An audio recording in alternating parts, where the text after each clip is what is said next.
हरियाणा की हर अपडेट के लिए बेल आइकन दबाएं और सब्सक्राइब करें STV हरियाणा न्यूज। फास्ट 100 में आपका स्वागत है। आपके साथ मैं हूं खालिद हसन। देश में लगातार बढ़ते कोरोना के मामलों को देखते हुए चुनाव आयोग ने विधानसभा चुनाव के नतीजों वाले दिन 2 मई और उसके बाद विजय जुलूस पर बैन लगा दिया है। बता दें कि 2 मई को 5 राज्यों पश्चिम बंगाल, असम, तमिलनाडु, पुडुचेरी और केरल में हुए विधानसभा चुनाव के नतीजे आने हैं। इसके साथ ही उत्तर प्रदेश में भी पंचायत चुनाव के नतीजे इसी दिन आएंगे।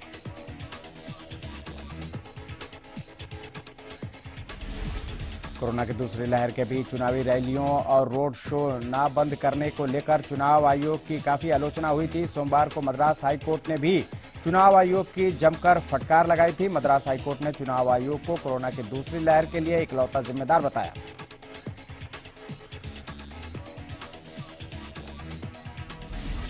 प्रधानमंत्री नरेंद्र मोदी और अमेरिका के राष्ट्रपति जो बाइडेन के बीच सोमवार शाम हुई फोन वार्ता में भारत और अमेरिका के मौजूदा कोरोना संकट और इससे निपटने के लिए आपसी सहयोग को लेकर बातचीत हुई।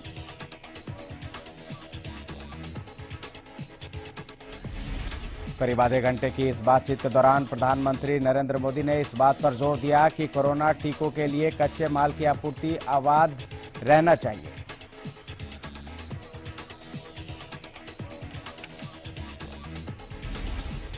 देश में कोरोना का कहर जारी है। बीते 24 घंटे में 3,23,144 नए मामले सामने आए हैं। वहीं 24 घंटे में 2,771 मौतें हुई हैं। 24 घंटे में 2,51,827 मरीज डिस्चार्ज हुए हैं। देश में कुल मरीजों की संख्या 1,76,36,307 पहुंच गई है। वहीं अब तक ठीक हुए मरीजों की संख्या 1,45,56,209 के पार पहुंच गई है। देश में अब तक की कुल मौतों का आंकड़ा 1,97,894 के करीब पहुंच गया है। वहीं देश में टोटल एक्टिव केस 28,82,204 हैं और अब तक देश में वैक्सीनेशन 14,52,71,186 के करीब लोगों का हो चुका है। हरियाणा में कोरोना की रफ्तार बेकाबू होती जा रही है। बीते 24 घंटे में 11,504 नए मरीजों की पुष्टि हुई है, जिसमें से गुरुग्राम में 3,555, फरीदाबाद में 1,545 केस, करनाल में 673, पानीपत में 523 केस सामने आए हैं।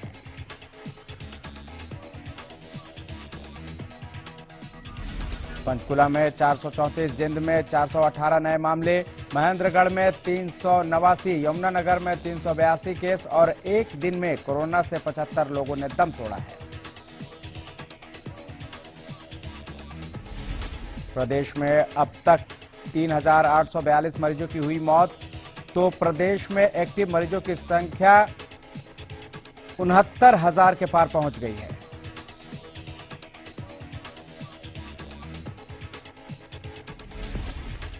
कोरोना के चलते बीजेपी नेता रामफल लॉट का जिंद के नागरिक अस्पताल में निधन हो गया है। हरियाणा सफाई कर्मचारी आयोग के सदस्य और बीजेपी नेता रामफल लॉट को कोरोना पॉजिटिव होने के बाद 2 दिन पहले अस्पताल में भर्ती कराया गया था।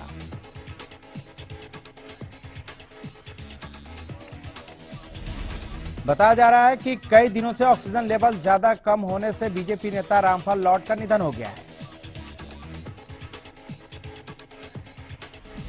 आपको बता दें कि रामफल लॉट कांग्रेस के टिकट पर नरवाना से चुनाव लड़ चुके थे। फिलहाल वो बीजेपी के नेता थे और वो चौधरी वीरेंद्र सिंह के नजदीकी थे।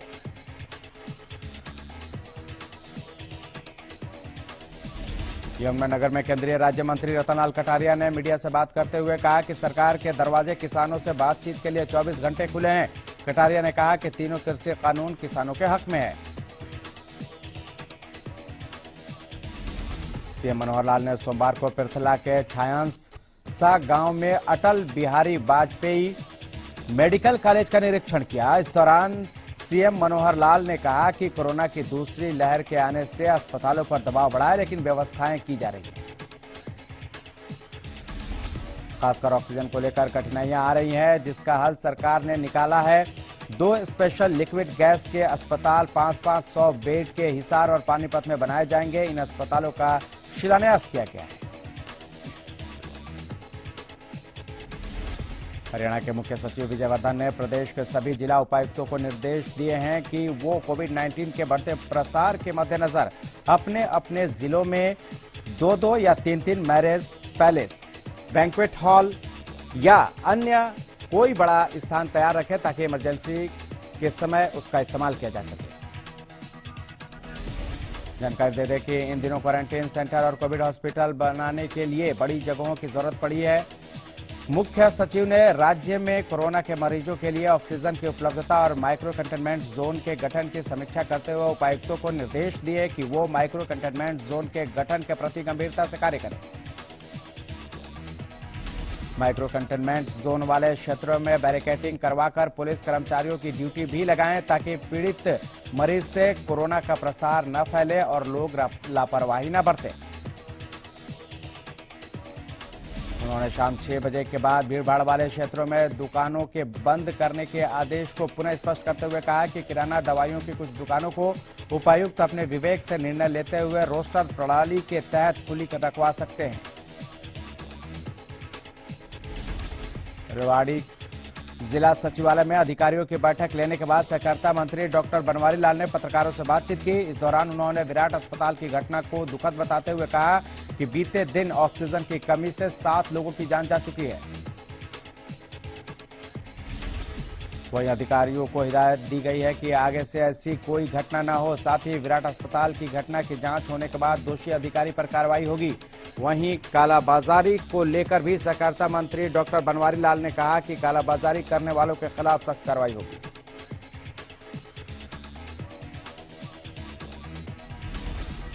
बल्लभगढ़ के सरकारी अस्पताल में कोविड-19 का टेस्ट कराने वालों का तांता लगा हुआ है, लेकिन घंटों लाइन में लगने के बाद भी उनका टेस्ट नहीं किया जा रहा है।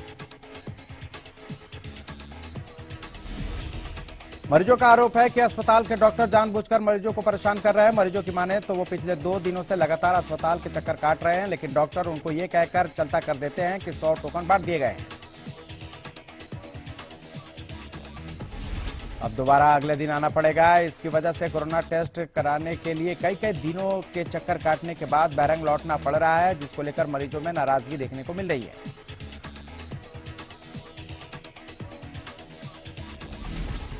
इधर साइबर सिटी गुरुग्राम में कोरोना के चलते एम्बुलेंस व्यवस्था चरमराती हुई दिख रही है। आलम ये हो गया है कि अब लोगों को ऑटो और निजी गाड़ियों में कोरोना के शवों को लेकर जाना पड़ रहा है।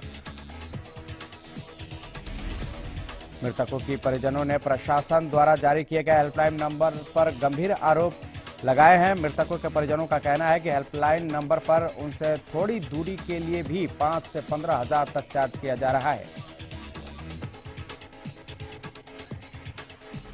जिसके चलते उन्हें मजबूरन अस्पतालों से शेयरिंग ऑटो या फिर खुद की गाड़ियों से शवों को शमशान घाट तक लाना पड़ रहा है।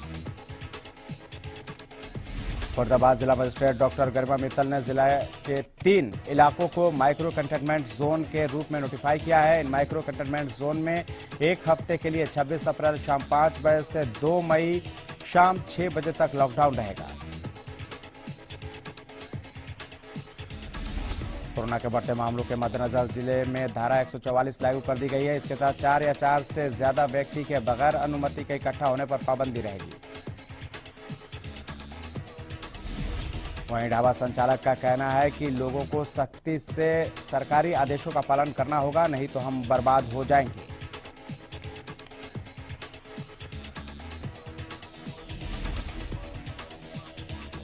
सिरसा में जिन क्षेत्रों में कोरोना संक्रमण का फैलाव ज्यादा है, उनकी सूची तैयार की जा रही है। संक्रमण को देखते हुए माइक्रो कंटेनमेंट जोन और मेट्रो कंटेनमेंट जोन बनाने की प्रक्रिया पूरी की जाएगी।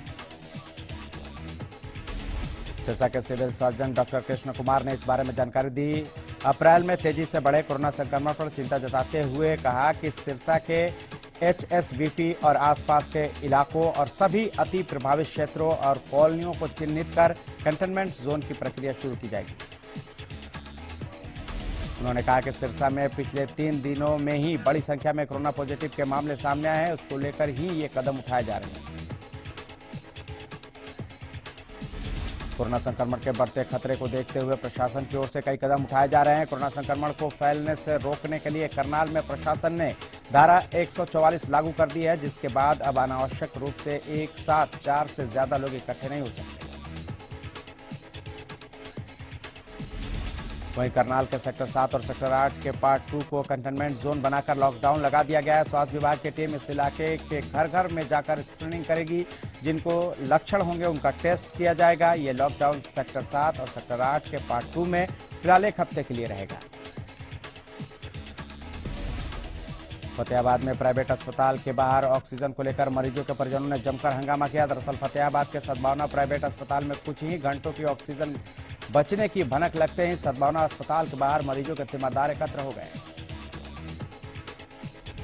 उधर जैसे ही तीमारदारों के एकत्रित होने की खबर फतेहाबाद के civil surgeon doctor Govind Gupta को लगी तो वो अपनी टीम के साथ प्राइवेट अस्पताल के निरीक्षण के लिए पहुंचे।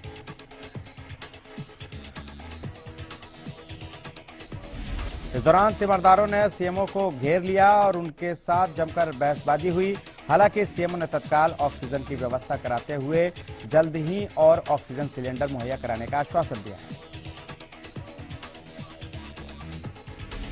इधर झज्जर जिले के डीएसपी अशोक कुमार लंबी लड़ाई के बाद कोरोना से जंग हार गए, जिसके बाद उन्हें उनके पैतृक गांव में ले जाकर उनका अंतिम संस्कार किया गया। इस मौके पर झज्जर जिला पुलिस कप्तान राजेश दुग्गल भी पहुंचे। उन्होंने अपने बहादुर डीएसपी को अंतिम विदाई दी। इसके बाद मीडिया से मुखातिब होते हुए एसपी राजेश दुग्गल ने बताया कि लंबी लड़ाई के बाद हमारे डीएसपी अशोक कुमार कोरोना से जंग हार गए।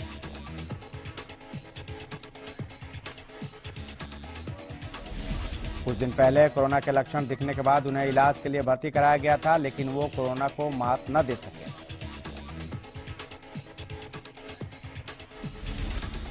सिरसा के डबवाली रोड स्थित निजी अस्पताल में इलाज में लापरवाही के दौरान मरीज की मौत का मामला सामने आया है। गुस्साए परिजनों ने अस्पताल के कोविड विंग में गेट का शीशा तोड़ दिया और डॉक्टर से मिलकर नाराजगी जाहिर की। इधर बढ़ाया अनाज मंडी में गेहूं के उठान के लिए गाड़ियां न मिलने से परेशानी बढ़ गई है, जिससे लेकर आढ़तियों ने सरकार के प्रति नाराजगी जताई। आढ़तियों ने कहा कि कृषि मंत्री ने मंडी का दौरा करने के समय सभी समस्याओं के समाधान का आश्वासन दिया था, लेकिन एक भी समस्या दूर नहीं हुई। मंडी में 1,30,000 गेहूं के बैग भरे जा चुके हैं और करीब 50,000 बैग ही गोदामों में पहुंचे हैं। उठान होकर आगे गोदामों में गेहूं जमा नहीं होंगे तो किसानों की पेमेंट कैसे होगी। व्यापार मंडल के प्रधान रामकिशन फौजी ने कहा कि मंडी गेहूं से अटी पड़ी है, लेकिन न तो बरदाना है और न ही उठान के लिए गाड़ियां मिल रही हैं। नगल चौधरी में कालाबाजारी करने वाले लोगों पर जिला प्रशासन ने कड़ा रुख अपनाया है। साथ ही कालाबाजारी करने वालों को सख्त निर्देश दिए गए हैं कि आपदा में अवसर ढूंढने की कोशिश न करें। इस आपदा के समय मदद के लिए सामने आए और किसी तरह की कालाबाजारी न करें। कालाबाजारी करने वालों को किसी भी कीमत पर बख्शा नहीं जाएगा। नागल चौधरी के एसडीएम ने बताया कि इस समय कालाबाजारी को रोकने के लिए अलग अलग कमेटियां बनाई गई हैं। ऑक्सीजन की कालाबाजारी रोकने के लिए सीईओ जिला परिषद के नेतृत्व में टीम का गठन किया गया है। पलवल के मुख्य बाजार मीनार गेट मार्केट के दुकानदारों ने बताया कि देश भर में कोरोना के बढ़ते मामलों को देखते हुए मार्केट के सभी दुकानदारों ने सामूहिक तौर पर एक फैसला लिया है कि जब तक कोरोना का संक्रमण खत्म नहीं होगा तब तक शारीरिक दूरी की नियमित तौर से पालना करेंगे। बिना मास्क पहुंचने वाले ग्राहकों को जागरूक करेंगे। ग्राहकों के हाथ सैनिटाइज कराने के बाद ही ग्राहकों को दुकान के अंदर आने दिया जाएगा। उन्होंने कहा कि देश भर में कोरोना के मामलों में भी लगातार इजाफा हो रहा है। ऐसे में सभी को एक जिम्मेदार नागरिक होने के नाते कोविड के सभी नियमों का बखूबी पालन करना चाहिए। सिरसा में कोविड वैक्सीन का स्टॉक खत्म हो गया है। वैक्सीन न होने के चलते एक बार फिर टीकाकरण अभियान रोक दिया गया है। नागरिक अस्पताल प्रशासन द्वारा वैक्सीन स्टॉक खत्म होने की सूचना उच्च अधिकारियों को दी गई है। जिला प्रतिरक्षण अधिकारी का दावा है कि सिरसा में जल्द ही 2000 वैक्सीन पहुंच जाएगी, लेकिन प्राथमिकता के आधार पर दूसरी डोज लगवाने वालों को ही वैक्सीन लगाई जाएगी। बाकी लोगों को अभी इंतजार करना होगा। जिला प्रतिरक्षण अधिकारी डॉक्टर बालेश बंसल का कहना है कि वैक्सीन को लेकर जन जागरूकता और कोरोना के बढ़ते प्रकोप के चलते लोग पहले के मुकाबले ज्यादा संख्या में वैक्सीन लगवाने आ रहे हैं। रेवाड़ी के विराट हॉस्पिटल में 7 संक्रमित मरीजों की मौत और करीब 24 घंटे बीतने के बाद जिला प्रशासन के उच्च अधिकारियों की आखिर नींद टूट गई है। डीसी और एसपी ने कोविड-19 अस्पतालों का दौरा कर वस्तु स्थिति की जानकारी ली। वहीं रेवाड़ी जिले का अतिरिक्त प्रभार देख रहे डीसी अशोक कुमार ने कहा कि विराट हॉस्पिटल में हुई मौत की जांच 3 सदस्यीय कमेटी कर रही है। 48 घंटे की तय समय सीमा में रिपोर्ट मिलने के बाद दोषी के खिलाफ कार्रवाई की जाएगी। वहीं उन्होंने कहा कि पहले रेवाड़ी जिले का ऑक्सीजन कोटा 5 मीट्रिक टन आवंटित किया गया था, लेकिन बाद में 5 से घटाकर 3 मीट्रिक टन कर दिया गया। कोरोना के चलते गुरुग्राम की स्थिति भी काफी भयानक हो चुकी है। गुरुग्राम के शमशान घाट पहुंच रहे शवों को जगह नहीं मिल रही है, जिसकी वजह से काफी दिक्कतें आ रही हैं। मृतकों के परिजन रीति रिवाज को भूलकर जैसे तैसे शवों को अग्नि दे रहे हैं।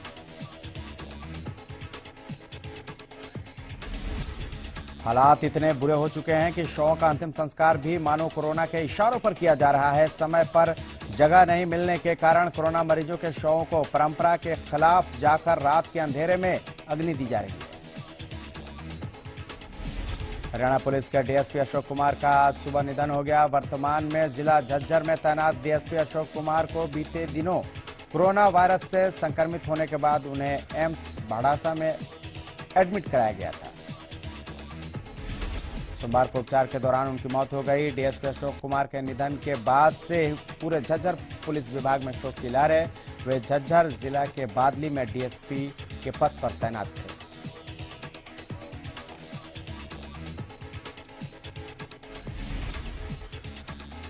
पंचकुला के civil surgeon doctor Jasjeet Kaur ने बताया कि पंचकुला के सेक्टर 6 अस्पताल सहित 3 निजी अस्पतालों में लगभग 2 दिन का स्टॉक उपलब्ध है।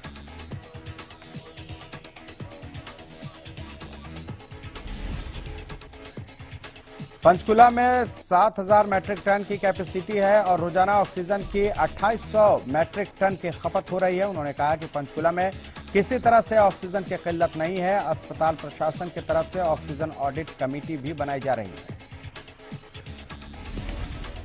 उन्होंने कहा कि सिविल अस्पताल के पास 2 दिन की ऑक्सीजन सप्लाई उपलब्ध है और इसके अलावा निजी अस्पताल ओजस के पास 1 दिन की ऑक्सीजन है।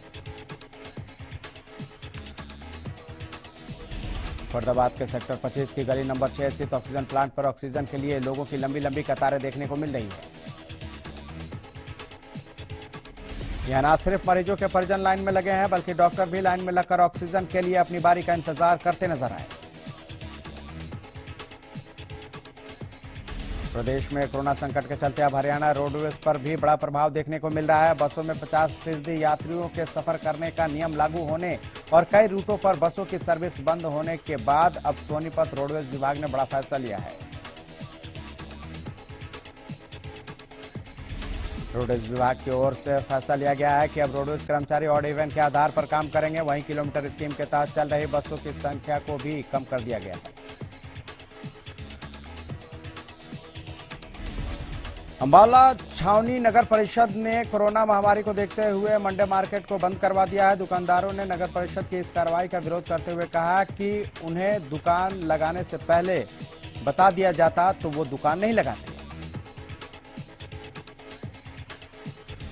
पुलिस प्रशासन ने भी मंडे मार्केट बंद करवाने में नगर परिषद की सहायता की। दुकानदारों ने कहा कि वो अपनी फरियाद लेकर गृह मंत्री अनिल विज के पास जाएंगे। कोरोना महामारी के बढ़ते मामलों को देखते हुए सब्जी मंडी का समय सुबह 5 बजे से 11 बजे तक निर्धारित कर दिया गया है। इसके बाद मंडी बंद रहेगी। हर शनिवार को मंडी में कामकाज बंद रहेगा। पहले आखिरी शनिवार को ही मंडी बंद रहती थी। जानकारी देते हुए मार्केट कमेटी के सेक्रेटरी ऋषि कुमार ने बताया कि कोविड-19 जैसी महामारी को देखते हुए जिला प्रशासन ने यह फैसला लिया है। गुहाना में कोरोना संक्रमित मरीजों की बढ़ती संख्या को देखते हुए स्वास्थ्य विभाग ने वायरस फैलने से रोकने के लिए वैक्सीनेशन का कार्य तेज कर दिया है। गुहाना की पुरानी सब्जी मंडी स्थित धर्मशाला में कैंप लगाकर 400 से भी ज्यादा लोगों को वैक्सीन की दूसरी डोज का टीका दिया गया। कैंप में महिलाओं में भी काफी उत्साह दिखाई दी। बड़ी संख्या में महिलाएं भी टीका लगवाने के लिए कैंप में पहुंची। झज्जर जिले में कोरोना महामारी से बचाव के लिए प्रशासनिक स्तर पर व्यापक प्रबंध सुनिश्चित किए गए हैं। सूचना जनसंपर्क विभाग हरियाणा के महानिदेशक और डीसी के दिशा निर्देशों पर कोरोना संक्रमण चक्र को तोड़ने की अलख जगाई जा रही है। सूचना जनसंपर्क एवं भाषा विभाग की ओर से झज्जर के शहरी और ग्रामीण क्षेत्रों को कवर करने के लिए आम जन को कोरोना से दूरी बनाए रखने के लिए प्रेरित किया जा रहा है। झज्जर लघु सचिवालय से जागरूकता वाहन को जिला प्रौद्योगिकी अधिकारी अमित बंसल ने जिला सूचना एवं जनसंपर्क अधिकारी दिनेश कुमार और सहायक सूचना एवं जनसंपर्क अधिकारी बहादुरगढ़ सतीश कुमार की मौजूदगी में रवाना किया। सिरसा के डबौली रोड स्थित निजी अस्पताल में इलाज में लापरवाही के दौरान मरीज की मौत का मामला सामने आया। गुस्साए परिजनों ने अस्पताल के कोविड विंग में गेट का शीशा तोड़ दिया और डॉक्टर से मिलकर नाराजगी जाहिर की। परिजनों ने डॉक्टर सुभाष पर इलाज में लापरवाही बरतने का आरोप लगाते हुए पुलिस से कार्रवाई की मांग की। वहीं डॉक्टर का कहना था कि इलाज में लापरवाही नहीं बरती गई है। परिजनों को पहले ही मरीज की स्थिति बता दी गई थी।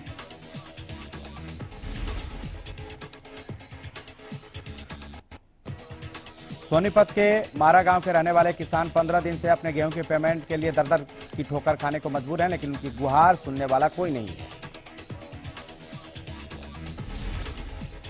जिससे नाराज पुरखास मंडी से जुड़े किसानों ने सोमवार को सोनीपत लघु सचिवालय परिसर में पहुंचकर जिला उपायुक्त कार्यालय में ज्ञापन भी सौंपकर जल्द से जल्द उनकी गेहूं की पेमेंट जारी करने की मांग की।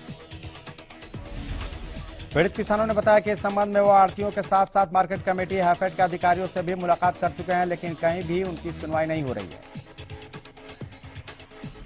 प्रत्येक अनाज मंडी में व्यापारियों ने प्रशासन के खिलाफ जमकर नारेबाजी की। दरअसल मंडी से गेहूं की उठान न होने के चलते व्यापारियों में रोष बना हुआ है। सरकार के नियमानुसार फसल खरीद के बाद 48 घंटों में उठान अनिवार्य है। बावजूद इसके 10 दिन बीत जाने के बाद भी गेहूं की उठान नहीं हुई है, जिसको लेकर व्यापारियों में रोष है। खुशाम अनाज मंडी में एक आढ़ती को बिना परमिशन मंडी से बाहर निजी गोदाम में सरकारी बैगों में गेहूं भरना भारी पड़ गया। दरअसल इसी दौरान मार्केट कमेटी सेक्रेटरी ने छापा मारा और रंगे हाथों पकड़ लिया, जिसके बाद आढ़ती पर जुर्माना लगाया गया। साथ ही भविष्य में गलती करने पर लाइसेंस रद्द करने की चेतावनी भी दी गई। Tosham market committee secretary Amanjeet ने इस बारे में उनसे पूछा गया तो उन्होंने बताया कि गोस्वामी ट्रेडिंग कंपनी द्वारा मंडी से बाहर निजी गोदाम में सरकारी बैगों में गेहूं भरा जा रहा था। बता दें कि उसकी परमिशन नहीं ले रखी थी। हमने 50% जुर्माना उस पर लगा दिया है और भविष्य में ऐसी गलती करने पर लाइसेंस रद्द करने की भी चेतावनी दी है। करनाल के राजीवपुरम के रहने वाले 21 साल के दीपक की मौत हो गई है। दीपक 1 महीने पहले डोंकी लगाकर अमेरिका के लिए गया था। रास्ते में कोलंबिया के पास जब वो अमेरिका की तरफ बढ़ रहा था तो पैर फिसलने से पत्थर पर सिर लगने से मौत हो गई। दीपक के शव का अंतिम संस्कार साथ के लड़कों ने वहीं कर दिया। बताया जा रहा है कि दीपक ने अमेरिका जाने के लिए जिद पकड़ ली थी। पापा ने पैसे उधार लिए, इधर उधर से जोड़े, लाखों रुपए इकट्ठे किए और फिर डोंकी लगवाकर अमेरिका के लिए रवाना किया। जब डोंकी लगाकर कोई युवक अमेरिका की तरफ जाता है तो सब गैर कानूनी तौर पर होता है। रास्ते में जंगलों और समुद्र के रास्ते भी जाना पड़ता है। असंध में जगलान लैब के मालिक पर कुछ अज्ञात बाइक सवार लोगों ने फायरिंग कर दी, जिसमें लैब मालिक को कोई नुकसान नहीं पहुंचा। उधर गोलियों की आवाज सुनकर लोगों की भीड़ लैब के आसपास जुट गई, जिसकी इत्तला पुलिस को दी गई। सूचना पाते हैं DSP Gajendra Singh CIA incharge मौके पर पहुंचे और मौके पर पहुंचकर तफ्तीश शुरू कर दी।